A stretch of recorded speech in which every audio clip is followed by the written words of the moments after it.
ครับสวัสดีครับคุณเดเรกครับสวัสดีครับคุณสุพลคุณเดเรกมีชื่อภาษาไทยไหมครับภาษาไทยนิดหน่อยภาษาไทย Can you speak Thai I can speak a little bit of Thai but my English is better Oh how long have you been here in Thailand I come to work for Father Ray 21 years 21 years so you could understand everything about Thai speak Thai I speak Thai I sometimes find it difficult to listen when they speak too fast okay but yeah. I think you understand Thai Yes Why you come to work here at Father Ray In London I worked as a nurse a pediatric nurse specializing in sick children and I worked at a teaching hospital on a very busy medical and surgical ward for children and one day I came home and on television there was a program about why people came to Thailand all different reasons and there was one about a lady who came to volunteer at an orphanage in Pattaya Yes and I had also just finished a course at the London School of Hygiene and Tropical Medicine so that I could come and work abroad. Yes. So I saw the film and I wrote to Father Ray, Pattaya, Thailand, and it got to him. Yes. This was before emails. And he wrote to me and so I came to visit him in early 2000. Yeah. And I thought there was just an orphanage. And I spent an hour talking to Father Ray. And I then spent the rest of my holiday every day going up to the orphanage. And then a year later I came to volunteer for 6 months. What was your feeling at the first meeting with Father Ray? There was something different about him. The fact that he was an American in Thailand. Yes. And he'd set up an orphanage. I'm not a religious man, I don't follow any religion. But you could see there was something good about him. There was something good about him, but at the same time, his desk was a mess. He smoked, you couldn't see his office was cigarette smoke, and he was just a normal man, but he was also a priest. But there was something special about him, and you could see that with the children. When he came out of the office, the children just surrounded him. And he was their father. He was Paul Ray, but he was their father. And for most of the kids at the orphanage, the only father they ever knew. At that time, your attention was just to come for 6 months. 6 months, yeah. And then now 20 years. Why? After 6 months. I asked Father Ray if I could stay, and he said, well, he has a rule, because so many people want to come and be a volunteer. Oh, yes. And I was the only non-Danish, all the other volunteers were Danish. And I asked if I could stay a bit longer, and he said, the children like you, Derek, and the staff like you. Because I would go out and play sport every night with the kids, and he let me stay. And then I ran out of money. So I had to go back to London for a couple of months, and as soon as I got to London, there was an email waiting for me asking me if I would come and work for him. Oh, that email came already. As soon as I landed in England, within the same day I think, he sent me an email asking me if I'd come, and I didn't even think about it twice. All my friends said just go, and then I spent another 4 years here, and then then left and went back to London. But there was something. There was. I remember coming back on holiday, and Father Patton was here, and he said, I didn't know Father Patton. And he said, "Will you come back and work for me?" And Brother Dennis said the same, and I said, "No. I have a good job, good social life." And then I came for a second holiday, and they said the same. And then the children said, "Will you come back?" And I couldn't say no to them. So it's 21 and a half years now. Yeah. When you hear the word Father Ray, what is your feeling? I feel very privileged to have met Father Ray. I think that yourself. Yeah. Nobody here has. They all know him. They all know that when they say their prayers before dinner, before lunch and dinner, they thank Father Ray. But they don't know who he is. He's just a statue and a picture. we knew him, Yes. and I just feel very privileged to have met him. Because I feel that I'm helping continue his work. Because he started the orphanage and the school for the deaf and the old people's home and the street kids and the school for the blind, and this was a vocational school then. And I wanted to help continue that, Yeah. continue what he started. So he started many projects here in Pattaya. Before he came to Pattaya, Father Ray also started many projects in northeast of Thailand. Yeah. So he ran such a big organizations and spent 100 million baht a year. So how he managed this organization? Because I don't think he planned it. You know, we have the story that he set up an orphanage because somebody gave him a baby. He didn't plan it. He said he set up the school for the blind because somebody gave him the keys to an old building, and he met Kun Aurora, who was blind, so they set up the school. I asked him why he set up this place, you know, the vocational, and he said because he kept seeing young people with a disability begging. He said if it was old people, he would give them money, but he didn't want to give young people money, because then you have to give them money every day. And he wanted to educate them. So when he started this school in '84 with just a couple of students, and it's grown. I don't think he'd recognise it today, because it's grown so much, and it's because he never planned it. I think if you come and say, well, let's build a school and an orphanage and school for blind kids, it's too much. But when you start small, and also people believed in him. People believed in him, and people were free to come here. Father Ray always said to me, don't ask for money. And I've never asked for money. People have said to me, ask them for some money. And I say, no, I will bring them here, I will show them round. I'll take them to the blind school, I'll take them to the children's village and let them see it. Let them see it, and then they decide. And like you said, over 100 million. That's a huge amount. Yes. That's a huge amount. When I say to people 100 million, that's like $4 million, £3 million, and it's a huge amount. But I think people believe in what they do. Because so he started from heart, from love. He started because there was a need to do something. From what I know, when he took the first baby in, when he came to Pattaya, I don't think he planned to open an orphanage. And I know when the first babies arrived, he would give them to Catholic families. But then there was more children than families, so he had to open an orphanage. And one of the boys was deaf, so he opened the school for the deaf. So it's just, you know, taking a kid off the streets and put them in an orphanage didn't work, because the kids from the street have their own problems. So he opened the home for street kids, and even since Father Ray's died, it's evolved. Nothing stayed the same.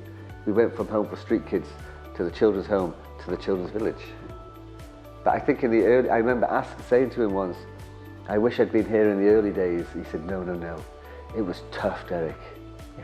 It was tough. Yes. You can imagine it. But he did it because there was a need. And he always said he had the faith. He said he had the faith in the boss upstairs, in God. I said to him, but I don't believe in your God, Father. It doesn't matter. He said, if it's going to happen, it's going to happen. It's going to happen. And sometimes you think it won't. You know, when I have sleepless nights because we're trying to reach a target for money, or in the pandemic when we never had any money, it comes. It comes. So you have 20 years here. So I'm sure that you know inside of the organization. I think so, yeah. Father Ray, he started the project, and he have to raise money, to find money, to run the organization. But organization, when we grow up, there are many problems. How Father Ray solved the problem? Money-wise, I remember him telling me he would go out and empty donation boxes, you know, and collect pennies, a few baht from them. And also he would go around the hotels. Father Ray could get up and speak, but you could get up and speak in front of 1,000 people and talk about this school. I can do it about this place because we are passionate about what we do. Father Ray had children to feed. Yeah. When you have children to feed, you'll do anything for them. If you have children who need shoes to go to school, he will get that money. And also he was very charismatic. He was a big Irish American, you know, and I always say he would smoke a lot and he could drink a lot and he ate too much, but he was very personable.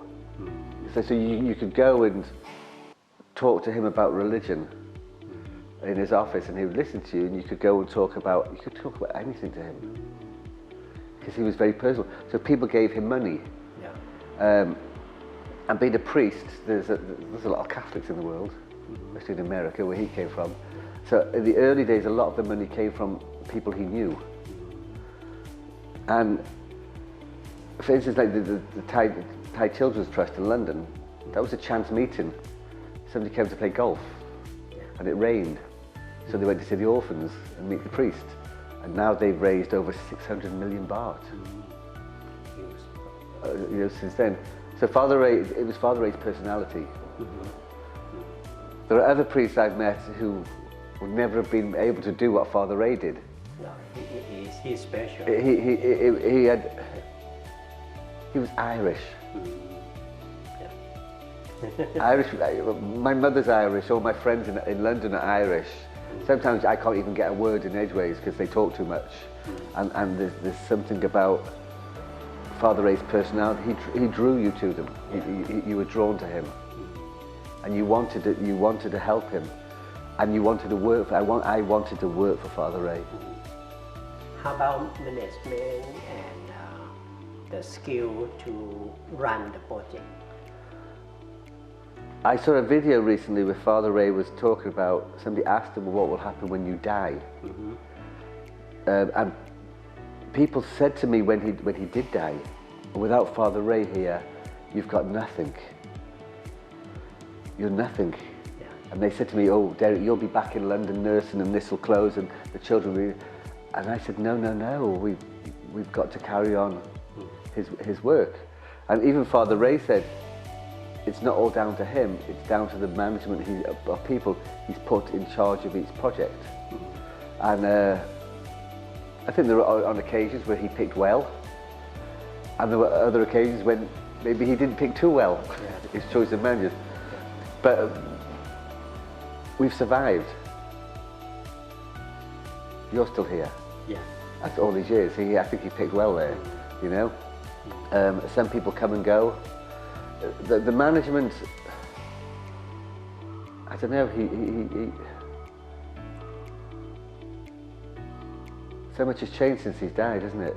Most of the management who are here now were never... The management he had at the time, he trusted. So Kun Aurora, yourself, and the other man, I can't even think now. Kruja, he trusted them at the time. So he put you in charge. So he give authority for a person to the right person. You have to. You have to. Father Ray's office was down the road. You can't rule everything like a god. You have to have people in management, and then report to you. He knows how he wanted this school to run. He knows how he wanted this blind school to run, and so he expected you to tell him what you're doing. And he would have expected you to have a certain standard and be professional. If you win, he would have got rid of you. If I didn't do my job, he would have got rid of me. He would have got rid of everyone if we were not doing our job. So we had to prove to him, and we wanted to. You always wanted to please Father Ray. If you were going to a meeting, you wanted to tell him we're doing this and this, because that's what we all wanted to do. Because he was such a nice man, we didn't want to disappoint him. We always were, and I still don't. I still want to do what sometimes I ask myself, what would Father Ray do? Sometimes I want to say to people, you should ask, what would Father Ray do? Unfortunately, I can't say that, ask them that. So if someone come to you and ask you, who is Father Ray? Who is Father Ray? I could tell him the whole history. I could tell him that he was born in 7th December 1932 in New York, in Chicago. He was the second of 3 children. He had an older brother, Don, who was also a priest. Father Ray became a priest, and his sister Sharon, who lives in Texas. Their parents were born in America, but their 4 grandparents came from Ireland. And Chicago has a huge, still huge population of Irish. Even on St. Patrick's Day, they make the water in the river green. It was tradition in Irish families for at least one son to become a priest and one daughter to become a nun. Up until recently, that was. But even though there was only 3 children in their family, lots of cousins lived with them, because in the times people died, so Father Ray's mother took him in. He joined the Redemptorists, and when he was ordained, I think in 1959 or something like that, or in the 50s, he was with a province in Denver, and Denver had been sending priests to Thailand and Brazil, and they sent him to Thailand, and his mother said, I should have known, because he was the only one who liked to eat rice. His brother and his sister didn't like rice, and they sent him here. And he spent 6 months, I think, in Siddharcha, learning the Thai language. And then went up to, is it Nan province? Nan. Was it Nan or somewhere up in northern Thailand? And he was, spent a few years there. And I did hear the story that there was a drought, and all the people came and asked Father Ray to pray for rain. And he said, well, we're Catholics, we don't do that. So they asked and asked. Anyway, he prayed for rain. And then it rained. So he was like elevated, you know. And then at the time, there was a priest in Pattaya who was sick. So Father Ray came here. And at the time, in the late 60s, the Vietnam War was on. So there was a lot of, in Sadahip, in the naval base just south of here, there was a big, all the US military were based. And being American, they would come to Pattaya to see him, and he would go down there to see him. And Father Ray could pray with them. He would counsel them, he would listen to them, advise them. He could also drink with them. And he was friendship. And the more, as Pattaya grew, people come and have fun. And when foreigners and Thais get together, babies are made. And in those days, if the baby was not pure Thai, nobody wanted the baby. It's like in the Korean War, if the baby was not pure Korean, they didn't want them. So Father Ray took them. Father Ray took them in, and then, like I said, there was too many babies. So they approached the local bishop, and the local bishop told them, well, he has land, but they need to go and raise money. So they went and raised the money with the American US military veterans, and they built the orphanage. And then from there was a deaf boy, so they built a school for the deaf. And if I can get my dates right, on this complex here, he had quite a few refugees. Quite a lot of refugees. From Myanmar. From Myanmar and all the problems in Cambodia as well. Now I heard a story, I don't know if this is true, but I always tell it. I always tell this story, that the police told him to get rid of the refugees. And the story I heard was that a lot of the men, these little Burmese and Cambodians, he changed their names to Ray Brennan. And got them fake passports, got a world passport, and sent them around the world. And none came back, So I don't know if that's true. I'd like to think it was true. Yeah. It was true. Because that is very Father Ray. I was here. Oh, really? When there were some in Myanmar still. Yeah. They went to the third world, the third country. Yeah. Australia or the state, Canada. Yeah. I just think it's great that there's little old Asian men called Ray Brennan. I just thought that was, yeah. I don't know what the immigration would have said when they handed over this passport, but But he also had an old people's home. And people can't believe when I tell him that he went to the immigration detention centre and basically paid for each person who was not Thai. And I said, because they were so old, they didn't have papers to stay here. But they were so old, their own country wasn't interested. And when I show Australians around, and I say the first man was Jimmy from Australia, really? And you can see the embarrassment. You can see the embarrassment that they feel. But he always says to me, the noise what comes from there, he said, the shouting, the arguments, the door slamming, he said, and then I take some beer and everybody's happy. And I used to visit in my early days the old people.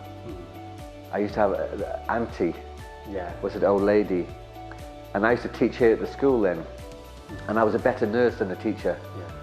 And she was a teacher in Burma. She used to say to me, how are your students today, Derek? And I'd say, oh, well, they didn't do their homework last night. She'd say, beat them. Take a stick and bit. I said, Auntie, I can't. You can't do that anymore. Just take a stick to them. You know, I know, they'd hit me. But so we had the school here, which in 1984, part time, and then full-time classes in 1997, 87. And we had the home for street kids. Because Father Ray thought, originally thought if he, should I wait for the bell to stop? If he takes a kid from the street and puts him with all his little well-behaved angels at the orphanage, there'd be a good influence. But I think it went the wrong way round, because these kids from the streets have so many more problems. So he opened the home for street kids in Central Patio Road, and then built one out in the countryside. And I can remember going there, and the kids walked to school down a dirt track, and they went to local temple schools, and they were back in a Thai way of life. When they were in Central Pattaya, there was always a temptation to go back on the street. And glue sniffing was a big problem. And selling your body, kids, boys and girls selling their body was a big problem. And so when he moved them out of the city, they're not going to walk 5 kilometres back into town for a bag of glue. So we tried to get them back into a normal way of life. And the school for the blind, when he opened the school for the blind, 7 students. And now hundreds have been through there. And I just think, I always tell us sitting outside the school for the blind once, and I smoked in those days. And there was a lady there crying. And she was smoking them, and she was smoking them. And she was with some visitors, but she wouldn't go in because she said to me, a school full of blind children is the most saddest place in the world. Because she thought it would be. And we were sitting there having a cigarette, and I said, listen. And we could hear laughing. I said, oh, she just never expected it. She had this idea of a school full of blind children being very sad, and you go there and it's not. It's not a sad place at all, because them kids, they're blind. Many visitors come here and they feel, oh, it's not a school for the people with disability. They have enjoy life. They think if you're in a place with people with disabilities, it's going to be a sad place.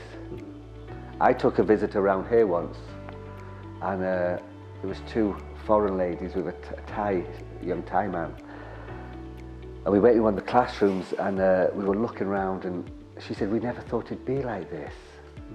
And I said, well, what did you think it was going to be like? She said, we don't really know, but we didn't think it'd be this modern. Yeah. I don't know what they thought we'd be doing, you know, writing on chalkboards or something. And I asked the student to come out of the class, and I asked him, what's the best thing about being at this school? And he said, I have friends. It still gets to me, because, and I say to people, you know, when you've got young people with a disability who've been told all their life, well, you know, you're different, or you can't do something because you can't go to school, you can't do this, and then they come here and they can do anything they want. Everything they can do. They can go on to speak perfect English, Yes. or they can go on to win Paralympic gold medals, and they can go on and meet their future husbands and wives and girlfriends. And I say to people, a lot of the students who graduate from here, they don't go back to their village or their town, because when they do, they're still the same person. Yeah. But in their mind, they've changed so much. And why would you go back to that environment when all your friends are here? Yeah. You know, and I remember students coming here, and I see them on the first day when we have the ceremony, and when I come down here, the farang with the camera, Yeah. you know, and you can see, don't talk to me, don't talk to me. But then you see them 2 or 3 years later, when they're graduating, and they even sit up straight, and they're just, it just changes their life. Yeah. And for me, to be part of this, it's all about changing lives, isn't it? So if we talk about fatherhood in one word, what will you talk? In one word, Yeah. you should know me better now, I can never do one word. In one word, caring. Caring. He cared. How he showed his caring to the people. By doing all this for them.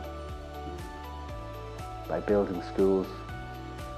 By not giving money to a disabled kid on the street. By not walking past kids who are sniffing glue. By taking a child in and looking after them. By giving the blind kids a chance to learn Braille. A chance to go to play goalball. I love goalball.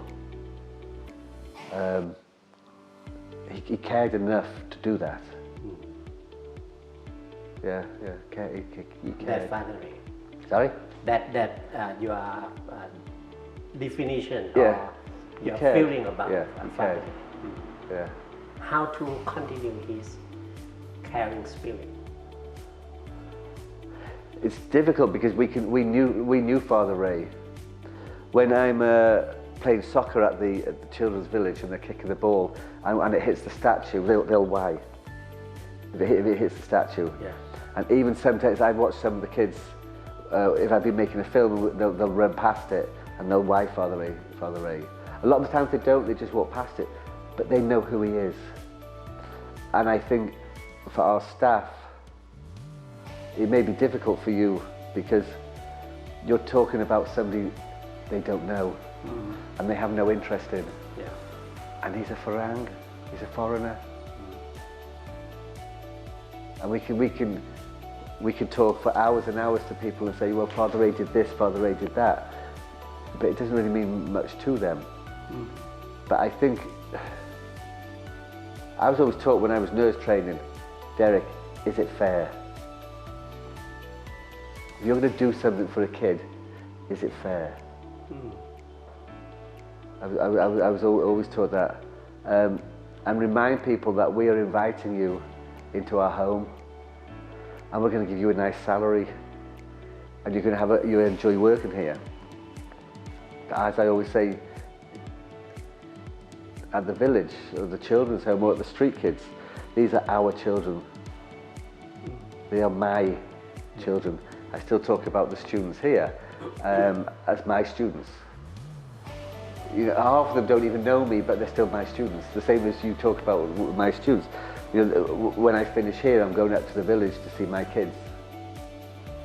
And I think if you just come in and do a job every day, Father Ray didn't do a job. It was his life.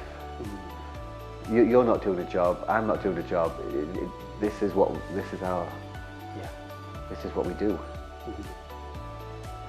So Father Ray passed away 19 years, and if he just immediately come here in person, He would say, "Take that down."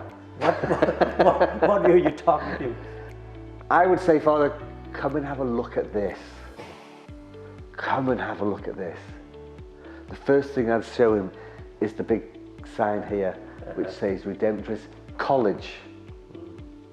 Yeah? And I'd show him around the classes to meet them. And I think he would be very surprised. Because as I've said to you before, a lot of the students are here today may not have been here 10, 20 years ago because we didn't have the facilities or they didn't have the previous education. But we're a college, but what is it, half the kids are not doing the college course. I would want Father Ray to come to the village and meet the kids who are going to private school, which is a friend of Father Ray's funds. I would want to take him to the school for the blind and show him all the multi-disability students and get him to see kids 3 or 4 years of age learning Braille and walking with the white cane, you know, it's like a sword, and just show him this is. I think he'd be embarrassed. Yeah. I don't think he'd say, "Oh, I did this, I did it." No, he wouldn't. I think he'd be very humble and say, I think he'd say, "Wow, this is." And walk and say goodbye. And I'd say goodbye. I'd say goodbye, but I don't think he would take praise for anything. He would say, "It's you, it's you, it's you," or the children did it. You know, I'm sure there's some people who'd come and say, "Oh, look what I did," but not Father Ray. Yeah. And I think he'd be very surprised. You know, I'm surprised in 20 years, the changes that I've seen here. Yeah. I have visitors. I love when visitors come. It means I can talk and show them round, and I love bringing here and the daycare centre, the special needs, and just showing them. What is your most impressed working here at Father Ray Foundation? What's impressed me most? The abilities of the students. I think the abilities of the students. I talk about the disability project. Yeah. It's the ability of what the school gives to them. Because they're coming here thinking they can't do anything. They're coming here not knowing anything. We have kids, I shouldn't call kids, young people here now who can barely read and write. And we teach them to read and write, and then we're going to put them in a college course for 3 years. They come here with nothing, and they leave with everything. And it's not just about learning how to speak English or learning how to fix something. It changes their whole life. I just think it's wonderful, wonderful. So in conclusion, Father Ray, he care for the people, and he doing something to help them. And this is to change a life, change many people's life. And what is your most impressed of the work is ability of people with disability, that they came here with nothing, but when they go back with everything. They come with nothing, they leave with everything. Yeah. Would you like to say anything? I would like to say so. To the staff and students? To the staff, I have been fortunate to work here for 21 years. And it's not a job for me. It was my life, it's my life. And I like nothing more than coming to all our projects and showing people around, because I'm just so proud to be part of this organisation which Father Ray started. And I think people should know who Father Ray was. We shouldn't forget his name. But for the staff, I would say to them, put yourself in their position. If you're a teacher here, administrator, how would you feel if you had a disability, you'd want people to treat you with respect. To our staff who are taking care of the children, I would say to them, pretend they're your children. How would you want your children to be treated? I don't have children, but when people say to me, how many children do you have? And I say 100 children in the village. Yeah. And they are my children, and I think we should put ourselves in their place. How would we want to be treated? And as Father Ray would say, which is a very Catholic thing, do to others as you want them to do to you. How would we want to be treated with respect? Yeah. So that's how we should treat people. So thank you very much, Kun Derek. My pleasure. And good luck for your future. Thank you. And hope to see you again. I will be back. Yes. ขอบคุณครับ ขอบคุณครับ